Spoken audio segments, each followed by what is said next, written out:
Assalamu alaikum wa rahmatullahi wa barakatuh, and welcome back to our Tafseer class. We are doing the kitab known as Al-Jami'u li Ahkam al-Qur'an of Imam Al-Qurtubi rahimahullah, which is better known as Tafseer Al-Qurtubi. We are coming close to the end of the Tafseer of Surah Al-Takwir, and we are starting from this ayah, as you can see tonight, inshallah.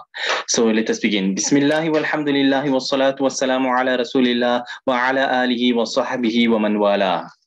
So we're reading the ayah, وَمَا هُوَ عَلَى الْغَيْبِ He says here, بِالظَّانِينَ. But we know it, وَمَا هُوَ عَلَى الْغَيْبِ بِالظَّانِينَ وَالتَّضَّادِ. So there are two qira'at for this ayah, as you know already from the beginning, بِالظَّانِينَ and بِالظَّانِينَ. Ra and Tad. So he says بالظاء قراءة ابن كثير وأبي عمرو والكسائي أي بمتهم والظنة التهمة. قال الشاعر أما وكتاب الله لا عن شناءة هجرت ولكن الظنين ظنين.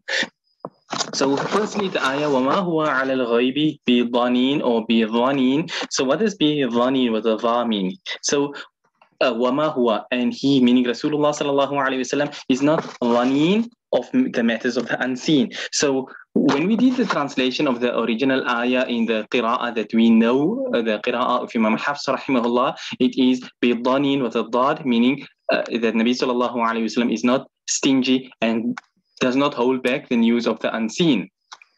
But however, when you read it with a ra, which is also an established qira'ah, so it says it's a qira'ah of Imam Ibn Kathir, Imam Ibn Kathir, not Imam Ismail Ibn Kathir, the Mufassir. This is a different Imam Ibn Kathir, the Imam Ibn Kathir of qira'ah.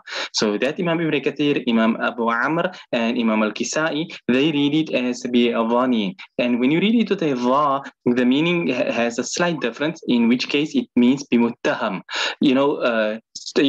Someone who is, if we were to put it in simple terms, someone who makes up things. Somebody who, tuhma means to accuse, but in the context over here, and that, in other words, what it is saying is that Rasulullah sallallahu alaihi wasallam is not somebody who makes up things with regards to the unseen. Then he read the poem, and then we go. He says, فاختاره أبو عبيد لأنهم لم يبخلوه ولكن كذبوه ولكن الأكثر من كلام العربي ما هو بكذا ولا يقولون ما هو على كذا إنما يقولون ما أنت على هذا بمتهم. So he says Imam Abu Ubaid, he chose this recitation, the Bihwanin. He says because the reason is because the Mushrikeen did not accuse of Rasulullah sallallahu alaihi wasallam of being stingy with regards to matters of the unseen, but rather they rejected Rasulullah sallallahu alaihi wasallam with regards to matters of the unseen. So he says that following the what he feels on the context, he feels the recitation, even though we accept both recitations, but he say the more strength, the stronger view in his viewpoint is that it was at the recited qira'ah who was dhaneen rather than dhaneen, because Dhaneen means stingy, Dhaneen means like someone who makes things up. So the mushrikeen were believing that Nabi sallallahu alayhi wasallam was making up things with regards to resurrection and qiyamah and Jannah and Jahannam and all these sort of stuff. So they rejected such things. So Dhaneen fits in better than Dhaneen, because he said, Imam Abu Ubaid, he felt that the mushrikeen weren't exactly feeling that Nabi sallallahu alayhi wasallam was holding things back from them. Okay, but anyway, he says وقرأ الباقون بالضنين بالضاد أي ببخيل ما ظننت بالشيء أظن ظنا. فروى ابن أبي نجيح عن مجاهد قال لا يظن عليكم بما يعلم بل يعلم الخلق كلام الله وأحكامه. وقال الشاعر أجود بمكنون الحديث وإنني بسرك عمن سألني لظنين. So he says the other Qurra, they recite the ayah as we know it, Dhaneen with a dad, meaning someone who is stingy. That man dhanintu bishay'i dhinnan. He's just showing linguistically how the word is used. Dhanintu. But he says, Imam Ibn Abi Najih in a report from Imam Mujahid rahimahullah said, La yadhinnu alaykum. That Nabi sallallahu alayhi wasallam is not stingy and holding back things from you, that which he knows, but rather he teaches the creation the kalam of Allah and the laws of Allah. So وَمَا هُوَ عَلَى الْغَيْبِ بِالضَّنِينَ, if you were to take it in the context of that Imam Abu Ubaid and them were taking it, that it was speaking in the context of the Qur'an, the revelation, and Rasulullah sallallahu alayhi wasallam bringing the revelation, then their understanding is that the Nabi sallallahu alayhi wasallam was not making things up with regards to the Quran. It is definitely the revelation from Allah. But if we take the qira'ah of the other Quran now, then it's not applying to the Quran per se. What rather it means is that it's referring now to Rasulullah sallallahu alayhi wasallam on a personal level. That وَمَا هُوَ عَلَى الْغَيْبِ بِضَنِينَ, that when it comes to matters of the unseen, of the which normal people cannot get. They cannot get revelation. They cannot get messages from Allah. It only comes through the medium of a Nabi. And that Nabi has never been stingy and never held anything back from you for whatever reason it is. So he has never been dhaneen on matters of the unseen. That's how the two, if you take the two qira'at, that's how the ayat would be understood in that context. As far as the ghaib, the unseen that we're speaking about in the ayah, he says Al-Qur'anu wa khabru as-sama'i. ثم هذا صفة محمد عليه الصلاة والسلام وقيل صفة جبريل عليه السلام. So he says firstly, what is the ghaib? وما هو على الغيب, that he is not stingy or making up things with regards to the unseen. So what is this unseen? He says the unseen here refers to the Qur'an and the revelation that comes from Allah.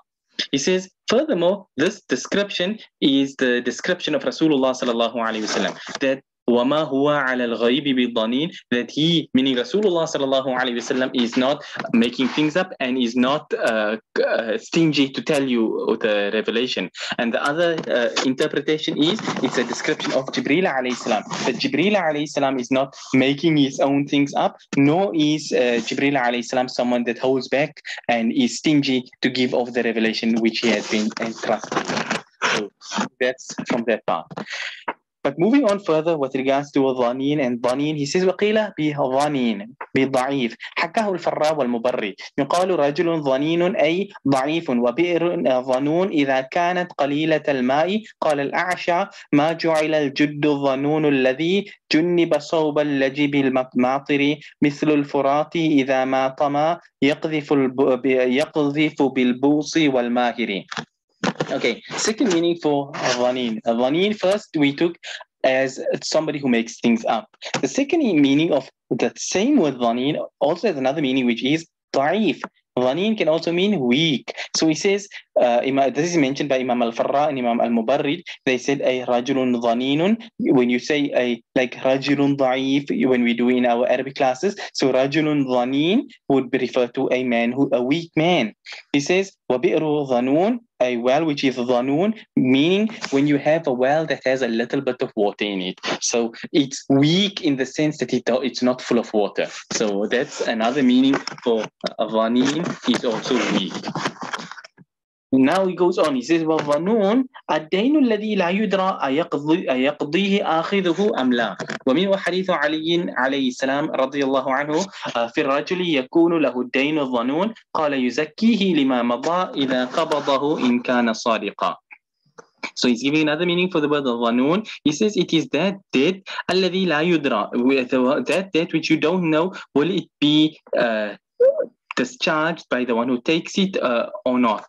So he says, this is similar to the narration of Hazrat Ali radiallahu anhu with regards to a man. Now, although we say Ali alayhi salam, generally we do not use alayhi salam, even though alayhi salam can literally be used for any and every single person.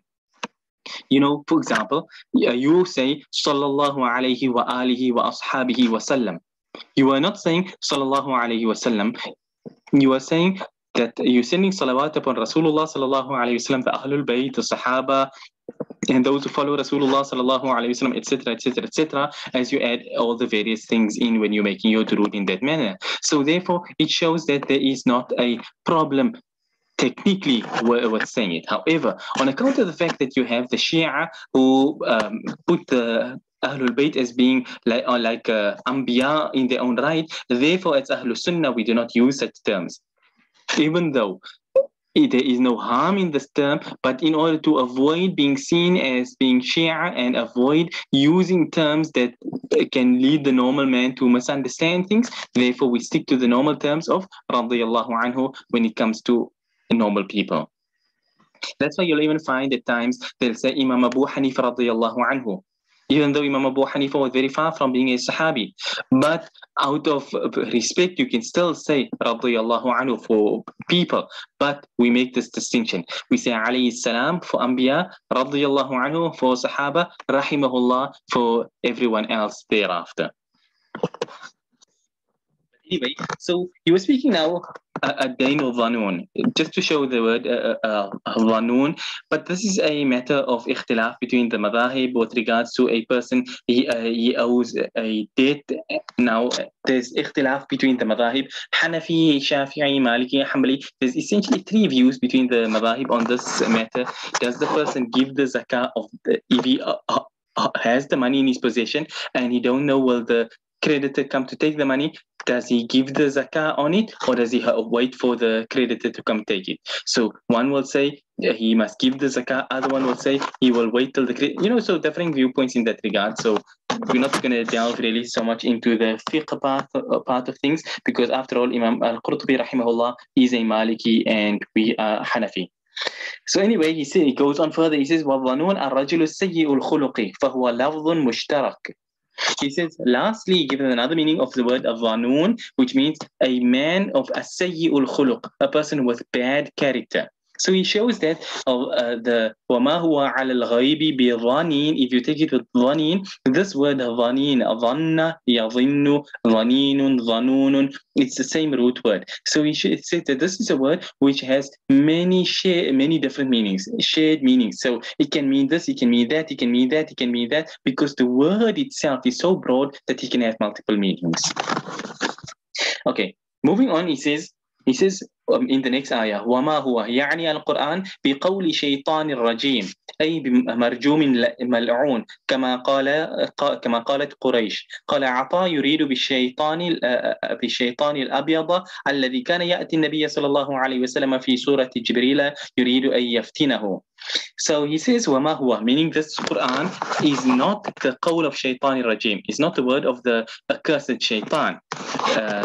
He says that, like how the Quraysh mentioned, they say, the Mushrikeen used to say, this is not from Allah, this is from shaitan. But obviously Allah rejects that claim and says that this is Allah's kalam, it's got nothing to do with that cursed shaitan. Now Imam Ata, he makes mention of something. He says, who is this shaitan rajim that is being referred to? He says, it is a shaitan al-abiyad, the white shaitan. Who is the white shaitan? The white shaitan that used to come to Nabi sallallahu alayhi wasallam in the shape as if he was Jibreel alayhi salam, as a means of trying to mislead Rasulullah sallallahu alayhi wasallam. Now, a shaitan al-abiyad, you also hear about. If you've ever read stories of the past and stuff like this here, you would have come across the story of Barsisa.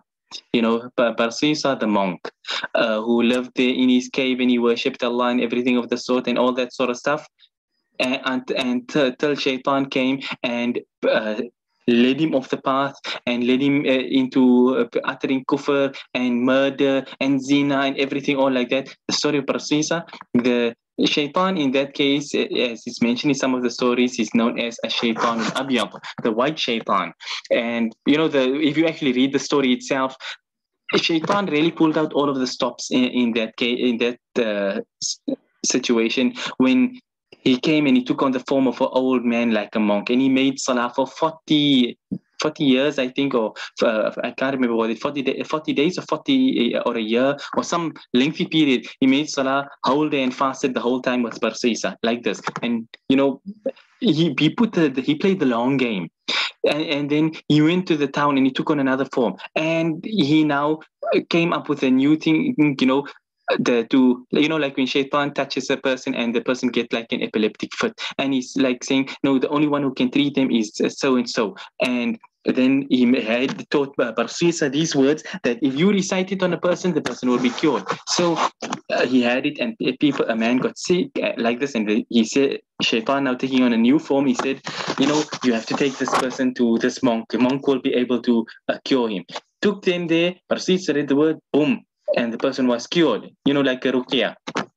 And then shaitan kept the game going. Barsisa at the time was still ignorant of the whole thing. And the reason is because Barsisa was an abid, not an alim. He was a worshipper and had no knowledge of the deen to be able to defy shaitan on his things. So he had no idea this was even shaitan in the first place. He thought at the time when shaitan was making salah with him, he thought that he was just another saint also, to put it that way, worshipping Allah alongside him. But then shaitan came to the town, and eventually he made it such that there was a woman, and he had this woman now get this epileptic fit. And then he said to the people, now, you know what, Barsisa, he doesn't come down for women. Rather, we have to take this woman up now to his cave, and then he can treat her over there. So, there are different versions of the, you may have heard of the story. But anyway, so one of the narrations mentioned this. So they came and they took this woman and they left her there by the cave of Barsisa so he can treat her. And then shaitan got him to commit zina, and she got pregnant and gave birth to a child, and the whole story like this here. But anyway, so Shaitan al-Abyad was over there. So coming back to the issue over here, so he says that the Shaitan al-Abyad was shaitan who would come not in Jibreel alayhi salam's true form, because unfortunately, or fortunately at least I should say, shaitan don't have that sort of capability to imitate Jibreel alayhi salam in his true form. But Jibreel alayhi salam used to come in the form of in different forms. Sometimes in the form like we did last week, I think, in the form of Hadrat Dihya al-Kalbi radiyallahu anhu, sometimes in the form of an unknown person and things of the sort. So shaitan used to also come, and we know there were a number of occasions when Iblis himself took on various forms in the lifetime of Rasulullah sallallahu alaihi wasallam. So you had the shaitan, and he would come and make as if he is Jibreel alayhi salam, because if Nabi sallallahu alayhi wasallam were to now be tricked by him, thinking that this is Jibreel, then he could give his own words, and وَنَعُوذُ بِاللَّهِ مِنْ ذَلِكَ, he hoped to trick Rasulullah sallallahu alayhi wasallam into thinking that it is revelation. But of course, Rasulullah sallallahu alayhi wasallam did not fall for his tricks anyway. But anyway, let's move on. So he says, in the next ayah, Allah says, فَأَيْنَ تَذْهَبُونَ قَالَ قَتَادَةُ فَإِلَى أَيْنَ تَعْدِلُونَ عَنْ هَذَا الْقَوْلِ وَعَنْ طَاعَتِي كَذَا رَوَى مَعْمَرَ عَنْ قَتَادَةَ أي أَيْنَ تَذْهَبُونَ عَنْ كِتَابِي وَطَاعَتِي. Okay, so Allah says, فَأَيْنَ تَذْهَبُونَ, so where are you going? If you read the translation, Imam Qatada, he says, so where are you turning away from this, obeying this messenger and following this Qur'an? Where are you going to? And it's reported by Imam Ma'mar from Imam Qatada. He says, where are you turning away to from my kitab and my obedience? That I, this is my kalam, my Qur'an, which I have sent to you. I have commanded you to worship me and obey me. So where are you going to that you are turning away from my obedience and my book? قال الزجاج فأي طريقة تسلكون أبين من هذه الطريقة التي بينت لكم. ويقال أين تذهبوا وإلى أين تذهبوا. وحكى الفراء عن العربي ذهبت الشام وخرجت العراق وانطلقت السوق أي إليها. قال سمعناه في هذه الأحرف الثلاثة وأنشدني بعض بني عقيل تصيح بنا حنيفة إذ رأتنا وأي الأرض تذهب بالصياح. Okay, he says, Imam al-Zajjad, he says, so فَأَيَّ طَرِيقَةٍ, which path will you travel, which path will you take that is clearer than this path which I have made clear to you? Meaning, this path to Jannah and to success that Allah has put out for you. Which path will you turn to that you feel is clearer to Jannah than the path that Allah has given you? If you feel that there's a way which is better and clearer and, more successful than the way that Allah has pointed out, then you are heading down the wrong path. And unfortunately, even though people would put their heads in the sand and make it so it don't exist, in reality, a lot of the times today we find that this is happening. When, let's take an example, a common example of today, such as jihad. Jihad is a command of the deen that Allah has ordained, and it has never been abrogated and never will be abrogated. But now you find what happens is that people will be like, no, jihad, it's not for this time, it was for those time. The world today, it's not conducive for jihad and everything like this. Here we are in the 13 years of Makkah, we need to make sabr and so on and so forth, and things of this sort. When Allah has given you a command, you are turning away from the command of Allah to something which you feel is better and more applicable than the command which Allah has laid down. People may not want to hear it, but it is a sad reality at the end of the day. Everybody wants a deen that is, that makes them feel good, that they are happy with, where where I can do what I want to, and at the same time I feel I'm doing good. That's the type that people want, and then, like I say, they feel happy. I'm telling you, you must make sabr. Is sabr not part of the deen? And things of the sort. But anyway, I digressed. Okay, moving on, it says, يريد إلى أي أرض تذهب فحذف إلى. وقال جنيد معنى الآية مقرون بآية أخرى، وهي قوله تعالى وإن من شيء إلا عندنا خزائنه. المعنى أي طريق تسلكون أبين من الطريق الذي بينه الله لكم. وهذا معنى قول الزجاج. He says, so okay, this Yuridu here was explaining this poem here, which is إلى أي أرض تذهب. So فأين تذهبون? Where are you going? فإلى أين تذهبون? In other words, is what he's saying. So the ayah is فأين تذهبون. When I translate it into English, then already ila is included in the meaning, because that's how we understand it in English. But he says that to which land, where exactly are you going? So the ila is removed, even though, like I said, when I translate it, ila means towards. So, or to, as we would say in English, where are you going to? So it's part of the English translation when we translate it. So Imam Al-Junaidi said that this ayah is linked with another ayah, and that is the ayah وَإِن مِّن شَيْءٍ إِلَّا عِندَنَا خَزَائِنُ, that there is nothing except that its khaza'in is by Allah. So he said the meaning is, which path will you travel, which is clearer than the path which Allah has made clear for you. And he says that this is also similar to the statement of Imam Az-Zajjaj rahimahullah above. So one is 6, the other one is half a dozen. At the end of the day, they're basically saying the same thing. Let's see. We definitely don't have enough time to complete the surah, because Zoom has already just given me the notification that our time has run out. So I think for tonight, inshallah ta'ala, let's end on this point here, and we can resume again for next week, inshallah, to complete Surah At-Takwir. So with that being said, we then end on this point here. Until next week, inshallah ta'ala, we end and we say, وَصَلَى اللَّهُ وَسَلَّمَ وَبَارَكَ عَلَى نَبِيِّنَا مُحَمَّدٍ سُبْحَانَ اللَّهِ وَبِحَمْدِهِ سُبْحَانَكَ اللَّهُمَّ وَبِحَمْدِكَ نَشْهَدُ أَن لَّا إِلَهَ إِلَّا أَنْتَ نَسْتَغْفِرُكَ وَنَتُوبُ إِلَيْكَ وَالسَّلَامُ عَلَيْكُمْ وَرَحْمَةُ اللَّهِ وَبَرَكَاتُهُ.